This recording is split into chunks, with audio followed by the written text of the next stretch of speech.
ಸ್ವಾಗತ ಸುಸ್ವಾಗತ. ಐಲ್ಯಾಂಡ್ ಬೇ ಬೀಚ್ ಇದು ವೆಲ್ಲಿಂಗ್ಟನ್ ನ್ಯೂಜಿಲ್ಯಾಂಡಲ್ಲಿ ಇರೋದು.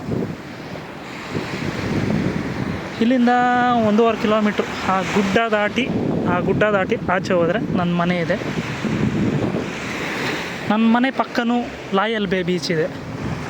ಇದು ಐಲ್ಯಾಂಡ್ ಬೇ. ತುಂಬ ಬೇಸಿದೆ ಇಲ್ಲಿ ಯಾವಾಗ ಸಹ ಸ್ವಿಮ್ ಮಾಡಿಲ್ಲ. ಇವತ್ತು ತುಂಬ ಮಳೆಗೆ ತುಂಬ ಟೆಂಪ್ಟ್ ಆಗ್ತಾಯಿದೆ ಸ್ವಿಮ್ ಮಾಡಲಿಕ್ಕೆ. ನೋಡೋದ 5 ನಿಮಿಷ ಹೀಟ್ ಬರಬೇಕು ಬಾಡೀಲಿ ಸ್ವಿಮ್ ಮಾಡೋಕ್ಕೆ.